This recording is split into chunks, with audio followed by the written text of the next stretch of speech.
Almost don't know where to begin. Eugene, the president started by saying we have half a century of work to catch up on, and the conversation kind of flowed from there.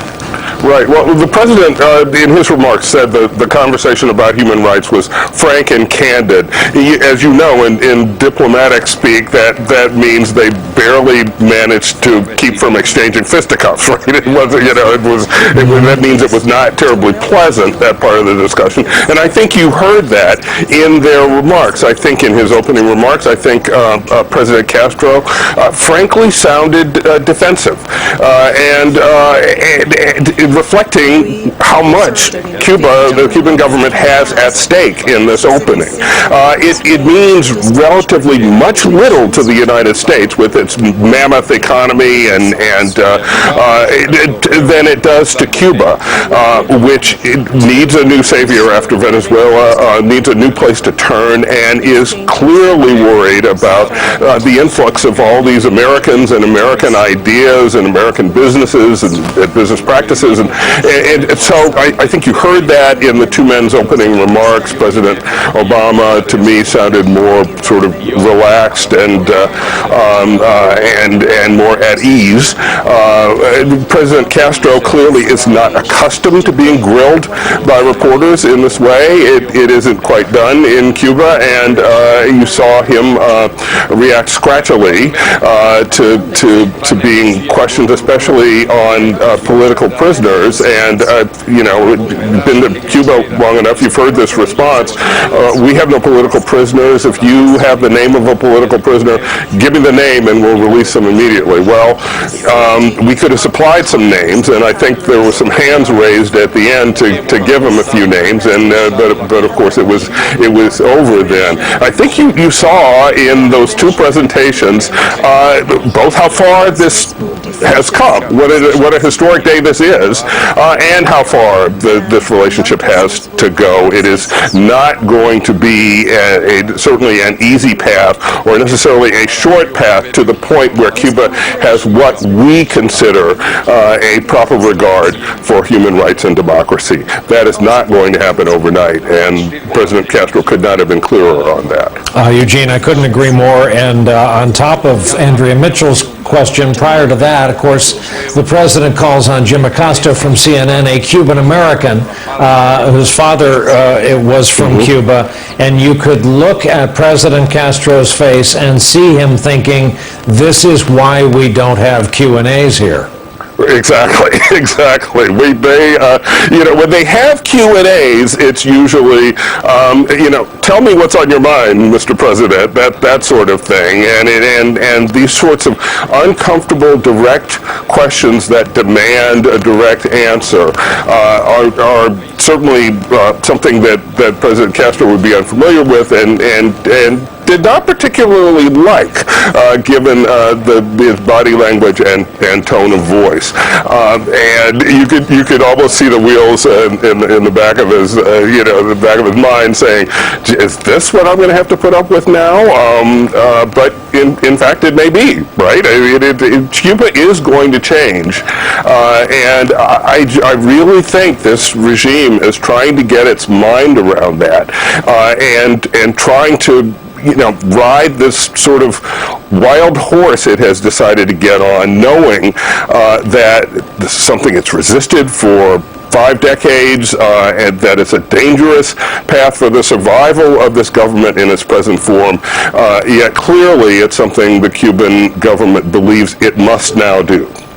Eugene Robinson of the Washington Post, Pulitzer Prize winning columnist. Thanks, Brian. I think I have that on the mind. You are not, in fact, a communist. You are a friend of ours and a Pulitzer Prize winning columnist with the Washington Post. Eugene, thank you very much. Let's bring in the governor of the Commonwealth of Virginia, Terry McAuliffe, who has not only traveled to Cuba, but has come back and been quite an advocate for the very outreach we have been covering today. Governor, you've been watching and listening along with us. Your reaction? Well, I'm encouraged. I mean, this was a historic moment today. You know, Brian, I speak for many governors around the country who have large ag sectors in our states.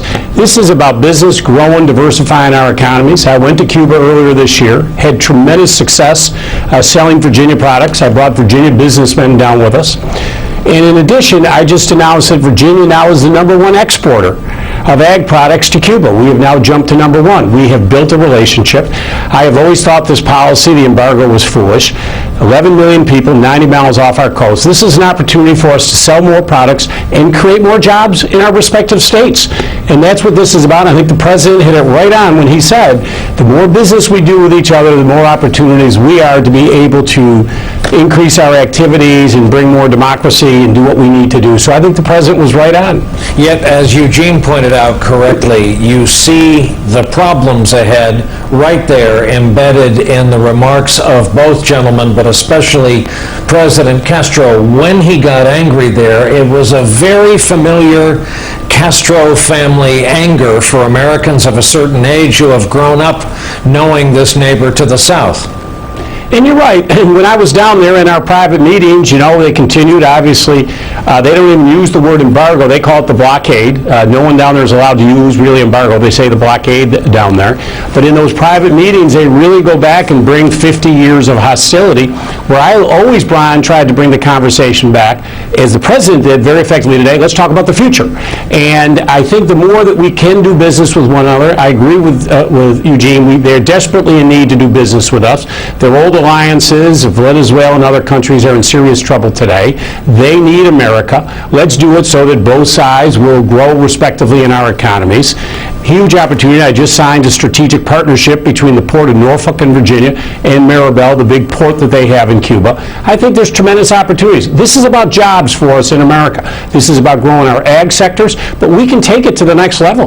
They have a thriving business on technology down there. We can work together on issues of cyber and data and others. So this is a win-win. I commend President Obama. This is a step in the right direction. It needed to be done. The embargo will end someday. It may take some time, but what's going to push it is, as I say, when I go down with a delegation of Virginia business folks doing business, increasing activity, I'm coming back to Virginia and saying, we sold X products, we are now going to create more jobs for Virginians. I got to tell you, at the end of the day, Brian, people are very happy with it. That's what they want. Let's put the politics aside. Let's grow and diversify our economies. Governor, thank you very much. Governor Terry McAuliffe, Commonwealth of Virginia. And we're watching live pictures of the two presidents about to depart. President Obama about to get into his limousine, which, along with the other vehicles in the motorcade, fly on ahead of him so he can travel in a secure vehicle when on the road. There are other events scheduled. President and his family spending 2 nights. And the president mentioned, while his 2 daughters have a lot going on in their lives, it was important to them to make this trip. Pete Souza, the president's photographer, as usual, on top of the situation. As the Secret Service gets ready to close that massive car door, look at the width of that. You get some indication of the armor on this vehicle. Conversations are slow because it all has to be done through interpreters. Let's bring in Republican Congressman from South Florida, Congressman Carlos Curbelo. He was elected in 2014 to represent the 26th Congressional District. Congressman, there are various audiences and constituencies watching this visit, the exchange, the remarks of both presidents. What's your perspective? Brian, I've tried to keep an open mind about this visit. We all want what's best for the Cuban people, the American people, but I'll tell you, it was tough to sit back and watch a third world country dictator, an anti-American dictator, lecture the American president on human rights, on social justice, on Venezuela, when the Cuban dictators are the authors of a lot of the death and destruction we've seen in Venezuela, on quality of life in Cuba. Just 3 days ago, 9 Cubans died in the ocean trying to escape Cuba to come to our country. So politics aside, as an American citizen, it was tough to watch this octogenarian, somewhat incoherent dictator, and I can understand Spanish, lecture our president on some of these basic issues when we all know the reality of what life is like in Cuba. We all saw those horrifying images from just yesterday, women peacefully demonstrating, being dragged into police vans. Give me a break. I mean, I don't know if I could have stood there and taken that the way President Obama did. What is the alternative in your view?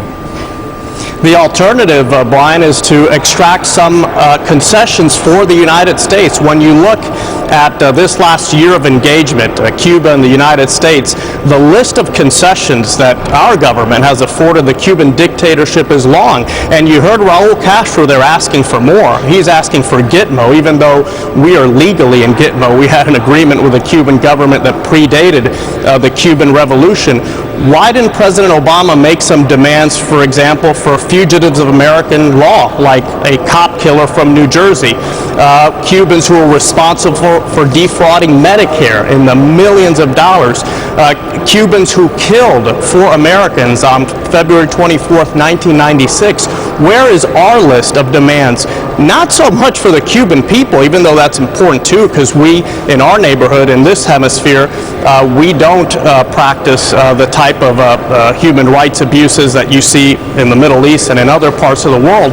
But when are the American people going to get something out of this negotiation? When are U.S. national security interests going to benefit? The FBI still says that Cuba has one of the most sophisticated spy networks in our country. All of this has to change before we continue granting Cuba's dictators more and more. Congressman, thank you very much for being patient with us, for watching along with us and offering your view on what we just witnessed in Havana, Cuba. Certainly a history-making session between these two presidents. We're going to fit in a break while we've been talking. American politics has rattled on. We'll have an update on both the situation in Havana and things domestic right after this. You're watching MSNBC International.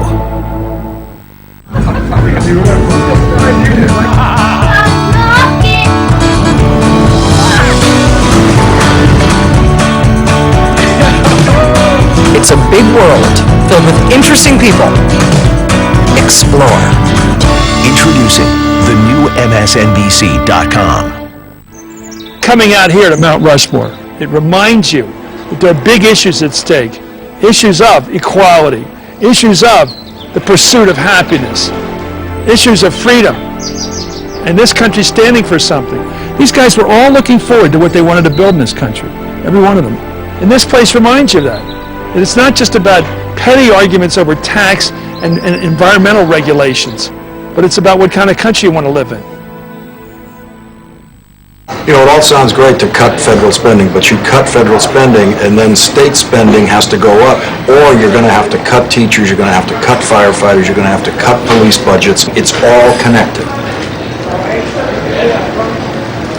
You disagree with me ideologically. I do. It will be done again. We will do the facts. There was no quid pro quo. There was no communication. You could not answer. Okay. Hold on. Could not answer.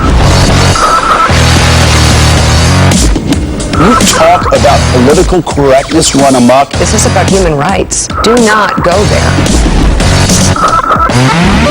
Does anyone want to challenge me on that? Morning Joe, weekdays on MSNBC. Unless you're a Native American, everyone came here from somewhere else. Immigrants helped build this country, despite centuries of prejudice and intimidation. There was a time when the Irish were told they need not apply. There was a time when Americans were urged to say no to Chinese immigrants. We're hearing the same kind of rhetoric now, but against different groups of people, and it must stop too.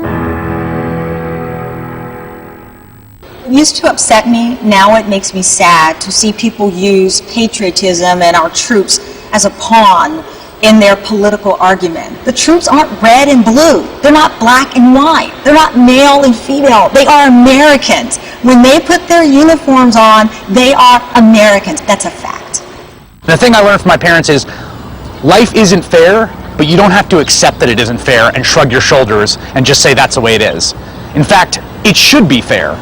The most powerful idea in the universe, the basis of all progress, the engine of everything that's good that's come about in this country, from the revolution to the New Deal to the civil rights movement to the movement for marriage equality, is to look at the status quo, to look at unfairness and injustice and say it is not okay for it to be this way.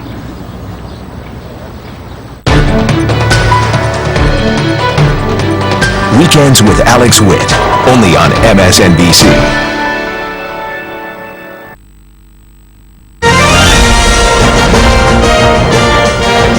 And a good Monday afternoon to you. I'm Craig Melvin, live in Arizona.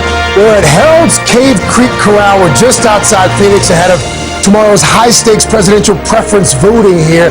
Most call it a primary, but here it's called a presidential preference vote. Instead of battling here in the desert, though, most of the remaining presidential candidates are in the Capitol right now. The highly influential American-Israel Public Affairs Committee, better known as AIPAC, holding its annual conference today, and 4 of the 5 remaining candidates are delivering speeches to the pro-Israel group, the exception being Bernie Sanders, who's on the campaign trail right now. The other big event in D.C., it's a bit more secretive, that Donald Trump meeting with Washington Republicans. All of that while President Obama is in Cuba for that historic visit there, the first sitting U.S. president to set foot on Cuban soil in nearly 90 years. Just a few moments ago, he spoke alongside Cuban President Raul Castro. This is a new day. Es un nuevo día between our two countries. Presidents Obama and Castro just wrapping up that first official news conference a short time ago. Chris Jansing is in Havana. Chris, we heard from Castro he wants Guantanamo back. He wants more restrictions lifted. He also said that the executive orders relaxing trade and travel restrictions were positive but insufficient. Yeah, this was an extraordinary hour-long series of statements and questions, something we have never seen before with Raul Castro, which is an American journalist, and a second, our own Andrea Mitchell, attempting to ask questions there. And you saw how uncomfortable he was. They went into this. We knew that those were the things that Raul Castro was going to say. We also knew that the president was going to push him on answering questions to show that they're more open. And he took that question. You could see him bristling at the very idea of being questioned. And in fact, when Andrea tried to ask him a question, he went back and asked questions of her. And in fact, then said he was done with answering questions. Having said that, I think the dynamic, I think what came out of that was something that was completely unexpected, including his statement, which has produced a huge reaction in the United States, that if you can name a political prisoner being held in Cuba, let me know, because I'll release them. Believe me, we are already getting emails from groups that have been working on freeing political prisoners in Cuba, enumerating just how many there are. I want to bring into this conversation Senator Pat Leahy of Vermont, who has spent at least the last 20 years working to see this day. Having said that, given this whole context, seeing Raul Castro stand there, essentially say to the United States, you're the ones who should worry about human rights. We're the ones who have free education, who have free health care, throwing it back essentially in terms of the criticisms that he's faced. What did you make of what you just saw? Well, that wasn't unexpected. I've had a lot of long conversations with President Castro, and he'll always do that first, and then you get into specifics, and the dynamics change. He knows that there are areas that they've done wrong, areas we've done wrong. I once said to him that, you could remember the things you think we did wrong, we remember the things we think you did wrong. He started to laugh. He said, you're a bigger country. You did more things wrong. But then we started getting serious. And we found a number of areas of agreement. And you believe that's what's happening here, that there will be more common ground moving forward? There will be. There will be, of course. I mean, those people who say, oh, we shouldn't do this until everything is worked out.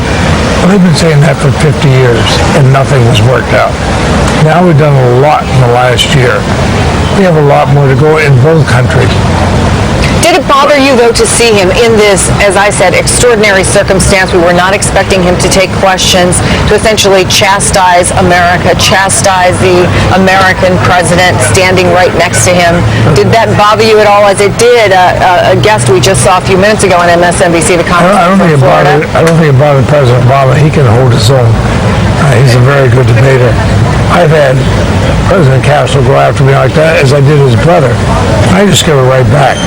I did when his brother told me, Fidel Castro, years ago, going after our embargo, I said it's the best thing he had going for him.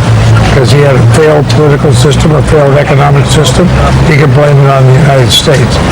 Actually, once we take all this away, they can no longer blame the United States for all their problems. They're going to have to face up to them themselves. And I think that's going to be good for the Cuban people, but it's also going to be a reality between our two countries. The delegation that you are traveling with the president, bicameral, bipartisan, Jeff Flake, one of your colleagues in the Senate who is a Republican, for example, the embargo. You all came over here. You believe in the economic possibilities that exist here. We heard Terry McAuliffe say in his state they have had tremendous success already in the agricultural area. But what's the political reality right now about getting anything through Congress, the embargo in particular? No, it's a very good question. Half a dozen people. It's easier to block something than do something in this Congress because it's been so dysfunctional. We saw that with the Supreme Court. You got half a dozen people who want to block anything happening. If the American people voted on lifting the embargo, overwhelmingly they'd vote for it. And we just have to keep on it.